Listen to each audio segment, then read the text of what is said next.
Louise, you've been working with corporate governance and ESG at East Capital since 2010. What have been the main topics in 2015?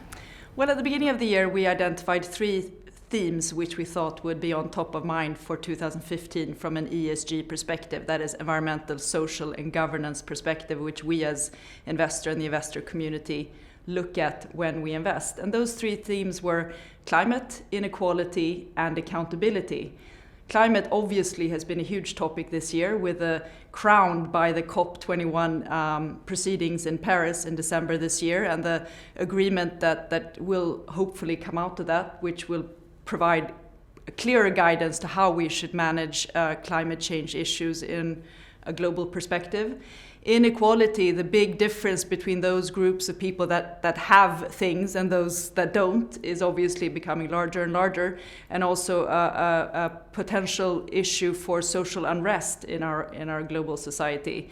And third but not least, accountability, holding people accountable for decisions in companies. And that's where the whole corporate governance theme comes in and becomes so important. Who sets decisions in a company and who follows them up and makes sure that those decisions and goals are acted on.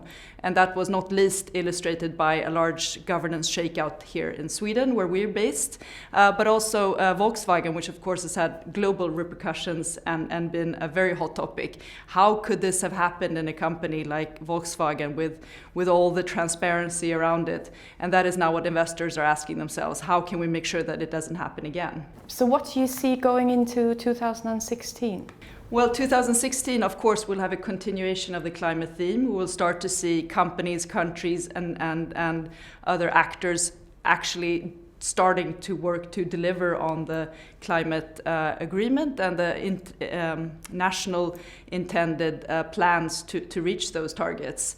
There will be a lot of trickle through onto sector and company level, where companies and sectors will need to adapt to the goals that have been set.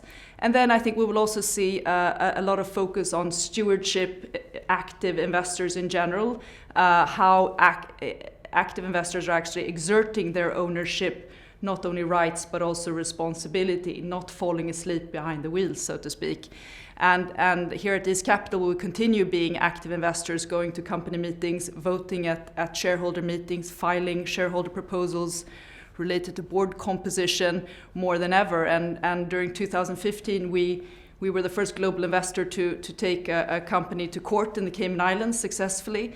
And we may see other cases like that come out of 2016. And not least, we'll also see a continued focus on transparency and a continued demand for transparency on company level, where we see ESG reporting guides coming out of many stock exchanges around the world, which is something which we, of course, welcome, as that is part of the input into our investment process.